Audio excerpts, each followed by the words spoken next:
प्रणाम साथियों, राधे राधे, जय श्री कृष्ण, जय श्री राम। कैसे हैं आप सब? प्रसन्न हैं, आनंदित हैं? ऐसी ही राधा रानी से मेरी कामना रहती है। सब प्रसन्न रहें, आनंदित रहें। आनंदित रहने के लिए किसी चीज़ की, किसी भौतिक वस्तु की आवश्यकता नहीं है, धन की आवश्यकता भी नहीं है। आनंद तो भीतर की चीज़ है। आनंदित रहा कीजिए। हाँ, भगवान आज आपने ऐसा किया, चलो, अरे क्या बात है। आपकी लीला अपरंपार है प्रभु, आपकी लीला अपरंपार है। दुख दो, सुख दो, सुख भी मुझे प्यारे हैं, दुख भी मुझे प्यारे हैं। छोड़ूं मैं भला किसको, दोनों ही तुम्हारे हैं, तुमने दिए हैं तो चिंता किस बात की। लेकिन इस संसार में बहुत सारी ऐसी बातें होती हैं, कुछ लोगों को परेशानियां होती हैं, जो ज्योतिष की शरण में जाते हैं, ज्योतिष की शरण में जाके अपना कुंडली विश्लेषण करवाना चाहते हैं, और कुंडली विश्लेषण करवा के अपना टेलर मेड उपाय, यानी विशेष आपके लिए, आपकी ग्रह स्थिति जो आपके जन्म के समय थी उसके अकॉर्डिंग आपको जो उपाय करना है, जो महादशा आपकी चली उसके अकॉर्डिंग कोई उपाय करना है, ये जानने की उत्सुकता सबको है। तो यदि आपकी ऐसी कोई उत्सुकता है तो आप हमारे नीचे दिए मेल आईडी से हमसे संपर्क कर सकते हैं। Personal mobile number, WhatsApp number न मांगे। तो आज हम बात करते हैं, फिर वही हमारी सीरीज चल रही है, छोटी छोटी सरल बातें सब करें, जो सब कर सकें। टेलर मेड उपाय नहीं, या ज्योतिष के विषय में बहुत लंबा चौड़ा ज्ञान नहीं कि आप बोर हो जाएं। नहीं, ये छोटी छोटी बातें जीवन में धारण करने से जीवन सुखी हो सकता है। तो क्यों ना किया जाए, क्यों ना आजमाया जाए। अच्छी बातें हैं। बात करते हैं नारी शक्ति की। आज हमारे घर की महिलाएं, अब वो किसी भी स्वरूप में हैं, वो माता हैं, बहन हैं, बेटी हैं, पुत्रवधू हैं, घर की लक्ष्मी हैं।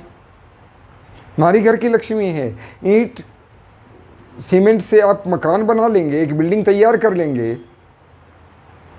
आप उसमें रहने भी लग जाएं, लेकिन मकान को घर औरत ही बनाती है। ये कहावत बहुत पुरानी है और अपने जीवन में सब स्वीकार भी करते हैं। बहस की जा सकती है, अपवाद हर चीज़ के होते हैं। घर को, मकान को घर औरत ही बनाती है। और हमारी औरतें, हमारी बहनें, हमारी बेटियां, आजकल क्या हो गया, आधुनिकता की थोड़ी दौड़ है। सबके हाथ में तो मोबाइल है, इंटरनेट सबके कदमों में बिछा पड़ा है, वाईफाई और हाईफाई हो गए हैं सब लोग, फैशन का ज़माना है। तो कुछ परिस्थितियां बिगड़ी हैं। बिगड़ते घर देखे होंगे आपने। बहुत सारे कारण उसमें टेक्नोलॉजी के भी हैं और बहुत सारे कारण उसमें आधुनिकता के भी हैं, मॉडर्नाइजेशन के हैं। जो रूढ़िवादी परंपराएं थी, हमारी बुराइयां थी, समाप्त तो होनी ही चाहिए, हो रही हैं धीरे धीरे। मैं उसका समर्थन करता हूँ। लेकिन जो सच्ची बातें हैं और जिन्हें मैं ज्योतिष से रिलेट कर सकता हूँ, वो तो बातें मैं आपसे कर सकता हूँ ना। तो ऐसी ही कुछ बातें हैं जिनको आजमा के महिलाएं अपने जीवन को और अपने परिवार के जीवन को, अपने घर को, जो एक दुनिया तुमने अपने चारों तरफ क्रिएट की है, बनाई है, उसे सुखी वातावरण दे सकें, स्वस्थ वातावरण दे सकें। ऐसी कुछ बातें आज हम करते हैं। सबको आजमाना चाहिए। आधुनिकता की दौड़ में देखिए, आज हमारी बेटियों ने क्या किया।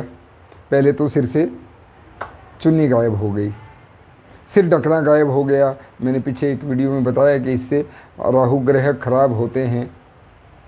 कम से कम जब आप घर की चार दीवारी से, उस आवरण से बाहर हैं, तो आपका सिर जो है वो ढका हो, तो आपका राहु आपको नुकसान नहीं पहुंचा पाएगा। दूसरे ग्रहों का आपको आशीर्वाद मिलता रहेगा। अब आगे बात करते हैं। अब मॉडर्नाइजेशन में क्या, पहनावा आपने बदल लिया, ठीक है, आपने जो ट्रेडिशंस थे छोड़ दिया, साड़ी छोड़ दी, सलवार सूट भी त्याग दिया। आजकल तो जीन्स पहनते हैं, लोअर टी शर्ट पहनते हैं।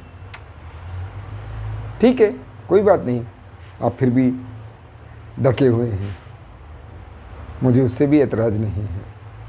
कई जगह फूहड़ता की हद हो जाती है तो बुरा ज़रूर लगता है, बुरा लगता है, सभी को लगता है। और लंपट लोग उसे देख के आकर्षित भी होते हैं।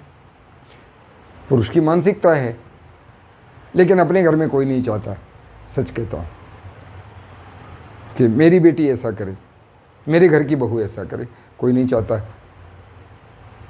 आँख सेकना सब चाहते हैं, याद रखना मेरी बात। तो दोस्तों, आज हम बात करते हैं किन तरीक़ों से हमारे घर की बहू बेटियाँ अपने घर को सुखी बना सकती हैं। उसे ज्योतिष से रिलेट करके हम छोटे छोटे उपाय बताते हैं, जो कोई भी कर सकता है बिना कुंडली विश्लेषण के। जिन्हें कुंडली विश्लेषण करवाना है वो संपर्क कर सकता है। तो साथियों, बस बात करते हैं, 2-3 टॉपिक मैं लूँगा। कान छिदवाना, नाक छिदवाना, ये हमारे 16 श्रृंगार में वर्णित हैं। चलो, कहीं गायब हो रहे हैं, आपका केतु खराब हो रहा है, आपका राहु खराब हो रहा है, क्या कर सकते हैं। सबसे बड़ा दुख तब आता है जब आप हाथों से चूड़ी, कंगन गायब करती हैं और फैशन में या कुछ पाखंडी बाबाओं के चक्कर में आके अपने पाँव में काले धागे बांधती हैं, ना कि आप पायल, पाजेब आदि पहने। इससे क्या होगा? इससे ज्योतिष का बहुत गहरा रिलेशन है, बहुत गहरा रिलेशन है। खास करके आज मैं पैरों की बात करता हूँ। जो महिलाएं, जो बहनें, जो बेटियाँ कान खोल के सुन लें, पाँव में काला धागा बांधती हैं, कभी सुखी नहीं रहती हैं, जीवन में कभी संतुष्ट नहीं होती हैं। सच कह रहा हूँ, नज़र दौड़ा के देख लें, अपने जीवन पे आजमा के देख लें, सुखी नहीं हो सकती। स्त्री का, बेटी का, महिला का पाँव का ये जो हिस्सा है, टखने वाला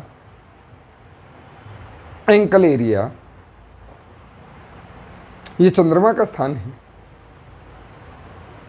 यानी चांदी। चंद्रमा से हम जिस धातु को जोड़ते हैं वो चांदी। वहाँ चांदी की पायल, पायजेब होनी चाहिए, लेकिन वहाँ आपने बिठा दिया किसको? शनिदेव को। अपने चंद्रमा को ही शनिदेव से आपने ढक दिया है,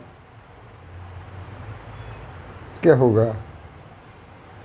आपके घर में आर्थिक हानि होगी, आपके जीवन में शांति का अभाव रहेगा, आपकी माता आपसे अप्रसन्न रहेंगी, आपको अनेकों शारीरिक रोग घेर लेंगे, आप उष्णता यानी किसी न किसी प्रकार की शरीर में गर्मी से होने वाली बीमारी का शिकार होंगी। ऐसा ज्योतिष में वर्णित है, ऐसा विज्ञान से आप लोग जोड़ सकते हैं। तो मैं अपनी उन बहू बेटियों को, बहन बेटियों को एक प्रार्थना करना चाहता हूँ, कृपा करके किसी भी फैशन अथवा किसी भी ज्योतिष के नाम पे ठगने वाले, या ये बाबा टाइप या अघोरी टाइप या ये ओझा झाड़ फूंक करने वाले, अभिमंत्रित धागा बांध दिया, ये बांध दिया, वो बांध दिया, कुछ नहीं होता भैया। आप अपना चंद्र का स्थान खराब कर रहे हैं, वहाँ पे शनि का पहरा लगा रहे हैं, तो वो खराब हो जाएगा। यदि आपने पहनना ही है तो वहाँ चांदी की पायल पहने, चांदी का तार पहन लें, यथासंभव चांदी पहने। हमारी दादियाँ, नानियाँ वो इतने मोटे मोटे वो चांदी के कड़ूले पहनती थी। बेवकूफ़ नहीं थी वो लोग जिन्होंने ये ज्ञान दिया था, और ये सदियों से चला आया है। उस सनातन को जैसे ही हमने बिगाड़ा, हम बिगड़ गए, हमारा जीवन बिगड़ गया है। पाँव में हमेशा चांदी की पायल पहने, उसके अलावा कुछ न पहने। एंकल एरिया में, टखने के इलाके में, देखेंगे आपके घर में आर्थिक संपन्नता रहेगी, आपके मन में शांति रहेगी, आपकी माता आपसे प्रसन्न रहेगी। मातृशक्ति आपकी माँ है अथवा आपकी सास है। फर्क पड़ता है, जादू नहीं होता। लेकिन जिन लोगों ने काला धागा बांधा है, उनके साथ ये समस्याएं जो मैंने अभी बताई अवश्य आएंगी, नोट कर सकते हैं। अगली बात बाद में करेंगे, क्योंकि इस पे बहुत कंट्रोवर्सी होने वाली है। बहुत सारी बेटियों को मुझे जवाब देना है। और राधे राधे बोलते रहें। हरे कृष्ण, राधे राधे।